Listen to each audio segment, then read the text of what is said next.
मुझे टीवी ड्रामे देखने का जुनून की हद तक शौक था। जिस चैनल पर कोई ड्रामा लगा होता मैं सारे काम छोड़कर देखने बैठ जाती।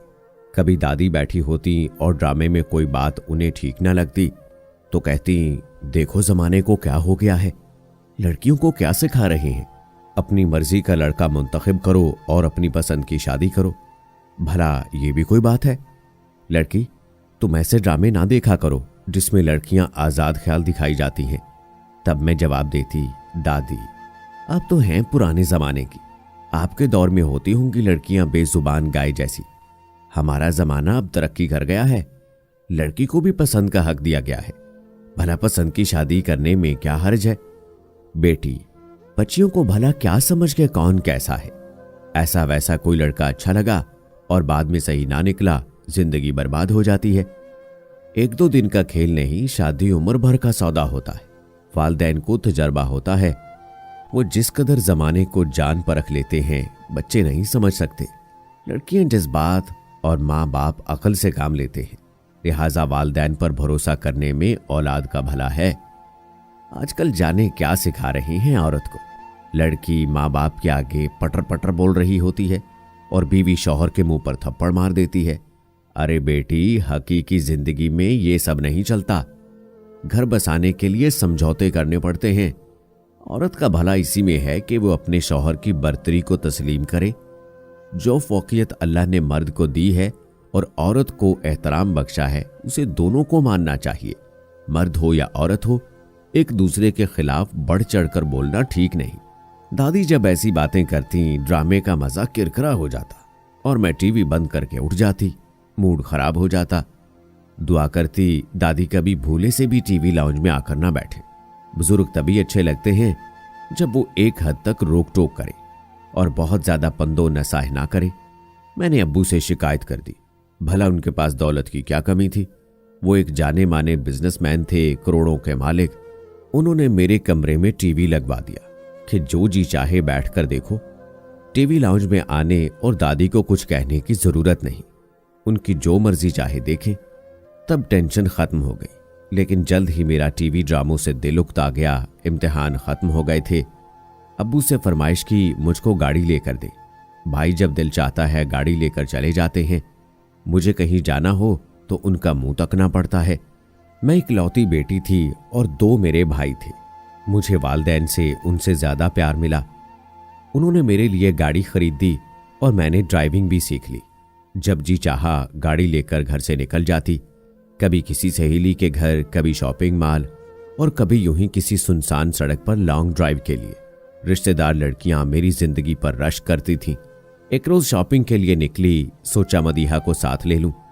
मदीहा मेरी बेस्ट फ्रेंड थी। उसके घर जा रही थी कि रास्ते में एक जगह सिग्नल बंद होने के सबब गाड़ी रोकना पड़ी। एक नौजवान करीब आया जो खूबरू और स्मार्ट था। सच कहूं, पहली नजर में ही भाग गया। खिड़की के करीब आकर बोला, मोहतरमा, क्या मुझे आप लिफ्ट दे सकती हैं? किस खुशी में? मैंने बज़ाहिर नागवारी से सवाल किया। किसी खुशी में नहीं, मजबूरन। दरअसल मेरी वालदा का सड़क पार करते हुए एक्सीडेंट हो गया है। वो जिस रिक्शे में जा रही थी उसे एक गाड़ी ने हिट किया तो रिक्शा उलट गया। अम्मी को चोट आ गई है, वो देखिए सामने। मैंने उधर निगाह डाली। एक बुजुर्ग खातून वाकई गली के नुक्कड़ पर अपनी टांग पकड़े बैठी थी। मैंने गाड़ी एक जानिब खड़ी की और उतरकर खातून की तरफ चली गई। उस नौजवान ने उन्हें गाड़ी में बिठाया। अस्पताल ज्यादा दूर न था। मैंने खातून को अस्पताल पहुंचा दिया। दोनों माँ बेटा बहुत मशकूर हुए। मैंने उस नौजवान से उसका सेल नंबर ले लिया ताकि उनकी वालदा की बाद में खैरियत दरियाफ्त कर सकूं। मैंने उसे फोन किया। उसने बताया अम्मी की टांग का एक्सरे हुआ था। शुक्र है फ्रैक्चर से बच गई, अलबत्ता चोट लगने से टांग में दर्द है। डॉक्टर ने तिब्बी इमदाद देकर घर जाने की इजाजत दे दी है। इसके बाद मैंने उसे फोन किया और ना उसने राब्ता किया। ताहम मुझे उन माँ बेटे का वक्तन फौक्तन ख्याल आता रहता था। एक रोज घर से निकली तो वो नौजवान सामने नजर आ गया। उसने हाथ के इशारे से सलाम किया।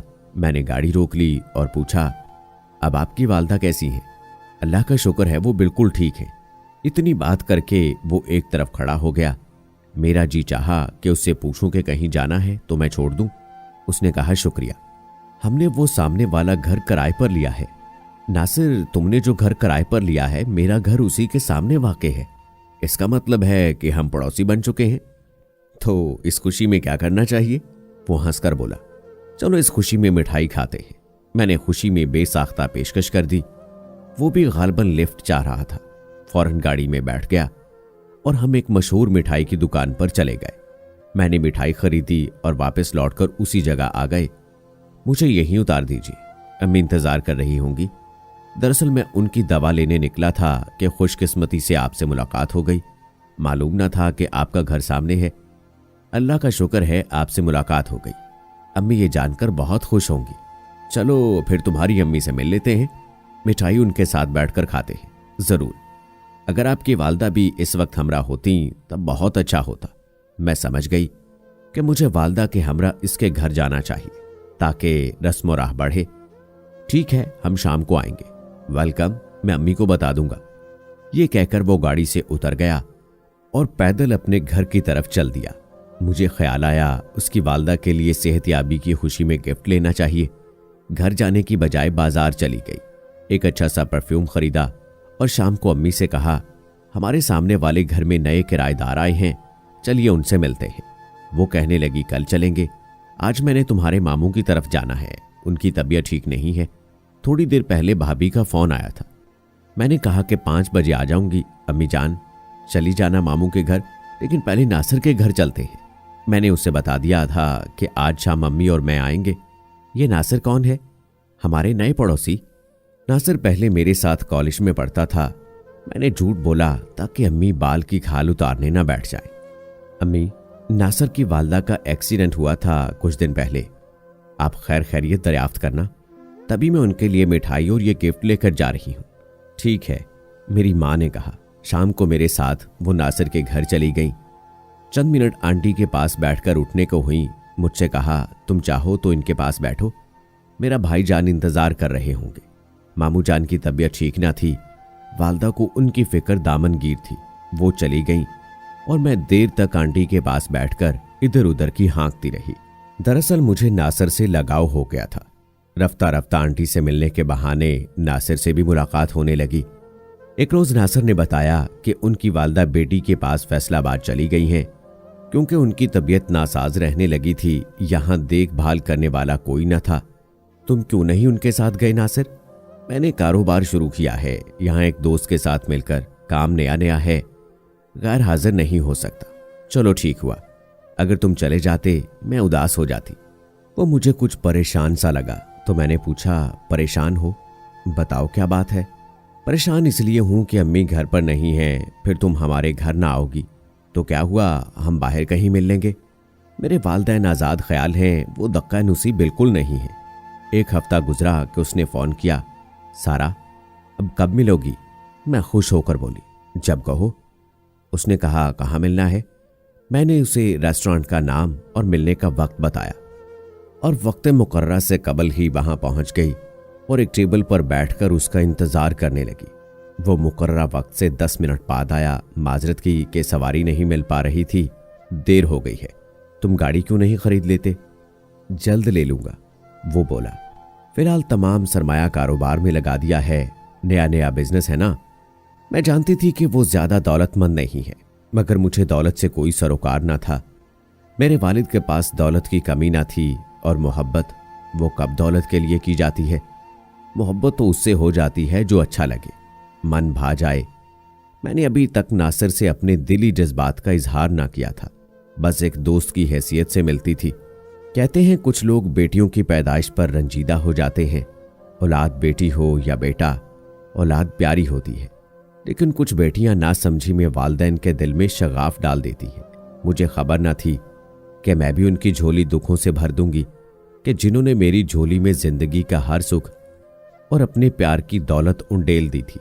अक्सर दौलतमंद घराने जहां वालिदैन आज़ाद ख्याल होते हैं, औलाद पर पाबंदियां कम होती हैं। मुझ पर भी ऐसी कोई पाबंदी ना थी। चाहती तो नासिर को अपने घर मदऊ कर सकती थी, जाने क्यों मैंने ऐसा ना किया। शायद कि उसे गले का हार ना बनाना चाहती थी, लेकिन अब पता चला कि मोहब्बत वाकई खुद ब खुद गले का हार हो जाती है। कोई ना भी चाहे तो भी महबूब का ख्याल उसका रास्ता रोक लेता है। नासिर का ख्याल गैर महसूस अंदाज में मेरे दिल में घर करता गया। आज उसी अनजाने रिश्ते में बंधी मैं उस कैफे में अकेली बैठी थी कि वो आ गया। मुझे लगा चंद मिनटों का नहीं बल्कि सदियों का इंतजार था जो खत्म हो गया है। उस रोज दिल के हाथों मजबूर हो गई।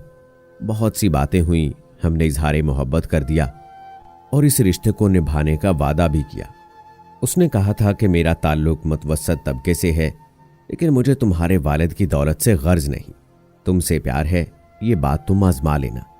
उसने वादा किया वो जल्द अपनी वालदा के हमरा हमारे घर आएगा। उसकी वालदा हफ्ते बाद लौट आई। उसने फोन किया, हम आज तुम्हारे घर आएंगे। वाले साहब सुबह के गए रात को लौटते थे। वो अभी तक नासिर से ना मिले थे। मैंने सोचा कि उन्हें रोकना चाहिए ताकि नासिर से मुलाकात हो जाए। अब्बू को बता दिया मेरे खास मेहमान आएंगे, आप शाम घर पर रहिएगा। वो मेरी कोई बात ना टालते थे। मुझे उन पर पूरा एतमाद था। खुश दिली से नासिर और आंटी से मिले और नए पड़ोसी जानकर अच्छी तरह उनका इस्तकबाल किया। लेकिन जो ही आंटी ने मद्दुआ बयान किया कि वो बेटे के रिश्ते की खातिर आई हैं, वालिद साहब यकदम संजीदा हो गए। उन्होंने रखाई से कहा कि मेरी एक ही बेटी है और मैं रिश्ता अपने हमपल्ला लोगों में करूंगा। आप इस मकसद के लिए दोबारा आने की जहमत ना करें। ये कहकर वो बगैर उन्हें खुदा हाफिज कहे घर से निकल गए। वालिद पर जो मेरा अंधा एतमाद था वो आन वाहिद में चकनाचूर हो गया, जैसे किसी ने भरोसे के ताजमहल को आग लगाकर राख कर दिया हो। वालदा ने शिकवा किया, बेटी अगर इन लोगों ने रिश्ते के लिए आना था तो पहले मुझे बताना था। कम से कम मैं तुम्हारे वालिद के कान में बात डालकर उनकी मर्जी मालूम कर लेती तो आज इनकी बेइज्जती ना होती। मैंने रोते हुए कहा, माँ मुझे आप पर भरोसा ना था। सोचा कि आप कहीं मामला बिगाड़ न दें, क्योंकि आप चाहती हैं कि मेरा रिश्ता आपके भाई के फर्जंद से हो जाए, इसलिए मैंने आपसे जिक्र ना किया। अब्बू की जात पर पूरा यकीन था कि वो इनकार ना करेंगे। जब उन्हें मालूम होगा कि मैं नासिर को पसंद करती हूं, उन्होंने आज तक मेरी किसी फरमाइश को रद्द नहीं किया। बेटी फरमाइश और चीज है, रिश्ता और मामला है। ये उम्र भर का सौदा होता है और तुम्हारे वालिद ने अगर इनकार किया है तो कुछ सोचकर ही किया होगा। हमारे घर से जाकर नासिर ने फोन किया, अगर तुम मुझे ना मिली तो कसम खाता हूं किसी गाड़ी तले आकर जान दे दूंगा।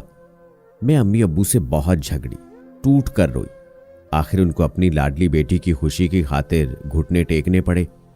बादल न खास्ता वालिद साहब ने नासिर को दामाद बनाना कबूल कर लिया। सादगी से हमारी शादी की तकरीब अंजाम पाई। किसी रिश्तेदार को न बुलाया गया और मैं रुखसत होकर नासिर के घर आ गई। शादी के बारे में कैसे कैसे सुहाने ख्वाब लड़कियां देखती हैं, और जब शादी मोहब्बत की हो तो लड़की पिया के घर की दहलीज पर कदम रखते ही घर को बहिश्त जैसा बनाने के बारे में सोचने लगती है। एक हफ्ता हंसी खुशी में गुजरा कि एक रोज अचानक फैसलाबाद से हमारे घर कुछ मेहमान आ गए। उनके हमरा एक 7-8 बरस का बच्चा भी था। इत्तफाक से नासिर अपनी वालदा को लेकर डॉक्टर के पास गया हुआ था। आने वाले मेहमानों ने दरियाफ्त किया कि नासिर और उनकी वालदा कहाँ हैं और आप कौन हो। वो डॉक्टर के पास गए हैं और मैं नासिर की बीवी हूं। मैंने बताया। बीवी? कमसिन लड़के के मुंह से बेख्तियार निकला, लेकिन मामू तो शादीशुदा हैं। ममानी फैसलाबाद में है। क्या कहा तुमने?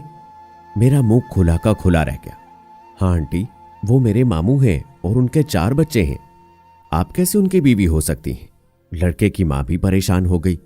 वो कभी मुझे देखती और कभी अपने नासमझ बेटे को घूरती थी, मगर लड़का था कि चुप होने का नाम न ले रहा था।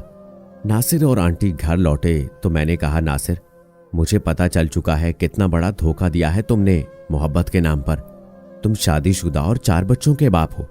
नासिर के छक्के छोड़ गए। मुझे कमरे में ले आए, बोले मुझे माफ कर दो। मैं वादा करता हूं अपनी पहली बीवी को छोड़ दूंगा तुम्हारी खातिर। हाँ तो छोड़ दो, मैंने गुस्से में कहा। वो मुझे मनाता रहा मगर मैं मान कर ना दी। तब नासिर ने एक शर्त रख दी। उसने कहा, अपने बाप से कम 6 करोड़ लेकर आओ। अगरचे उनकी दौलत में तुम्हारा हिस्सा इससे कहीं ज्यादा है, लेकिन मेरा काम इतने रुपए से चल जाएगा। अगर तुम 6 करोड़ ला सकती हो तो मैं पहली बीवी को छोड़ दूंगा। तलाकनामा उसी वक्त लेकर उसको भिजवा दूंगा। अपने 4 बच्चों की मां को? मैंने हैरत से कहा, सिर्फ 6 करोड़ की खातिर? तुम्हारे लिए ये रकम कुछ नहीं, मगर मेरे लिए बहुत बड़ी रकम है। इन पैसों से मेरी जिंदगी संवर जाएगी। मेरा बिजनेस जमीन से आसमान पर जा पहुंचेगा। रोती हुई मैं अपने वालिद के पास गई। उन्हें बताया कि उनके 6 करोड़ की बदौलत मेरा घर बसा रह सकता है। तुम अगर नासिर को छोड़ सकती हो छोड़ दो। जिस दिन इस लालची शख्स से हमेशा के लिए नाता खत्म करके आ जाओगी, मैं तुम्हें 6 करोड़ नहीं बल्कि तुम्हारा पूरा हिस्सा तुम्हें दे दूंगा। मैंने पहली नजर में भांप लिया था कि तुमने नासमझी में एक गलत शख्स का इंतखाब कर लिया है। वालिद साहब ने सही कहा था कि नासिर एक खुदगर्ज और बेवफा इंसान था। वो 6 करोड़ लेकर भी मुझसे वफा न करता। जो दौलत की खातिर अपनी बीवी और 4 बच्चों को छोड़ने पर तैयार हो गया था, उसने वाकई मुझसे शादी दौलत की खातिर की थी। ये बात बाद में उसके रवैये से साबित हो गई और मुझे पनाह मिली तो अपने प्यारे वालिद के साइबान तले। आज अपने गलत फैसले पर दुख तो है, लेकिन अपने प्यारे अब्बू के प्यार पर मान भी है, जिन्होंने 100 दुख झेल कर मुझे सुखी रखा। वालिद कहते थे, पहले अपनी मर्जी और पसंद से शादी करके देख ली, अब मेरी मर्जी से शादी कर लो तो मुझे सुकून मिल जाएगा। मैं उनको कहती हूँ, अब्बू मैं अब दूसरी शादी नहीं कर सकती, मेरा दिल राजी नहीं होता। क्या करूं, शादी इंसान एक बार ही करता है जिसमें दिली खुशी पिन्हा होती है। मजबूरन शादी करने में खुशी नहीं होती। वो समझाते, बेटी बेशक शादी दिल की खुशी का नाम है, लेकिन कभी कभी दुनिया की खुशी के लिए भी ये बंधन बांधना पड़ता है। मेरे बाद तुमको किसी सहारे की जब जरूरत महसूस होगी तो मेरी ये बात याद करोगी कि औरत की जिंदगी किसी जीवन साथी के बगैर गुजर तो जाती है, मगर बहुत मुश्किलात सहनी पड़ती है। आज उनकी बात याद आती है तो सोचती हूँ वाकई अब्बू सही कहते थे। तो दोस्तों, कैसी लगी आज की कहानी और सारा ने कितनी बड़ी गलती की? और क्या आजकल के टीवी ड्रामे हमारी नौजवान नस्ल को बिगाड़ नहीं रहे? आपके ख्याल में क्या ऐसा ही है? कमेंट में अपनी राय जरूर दीजिएगा। मिलते हैं अगली वीडियो में, तब तक के लिए अल्लाह हाफिज।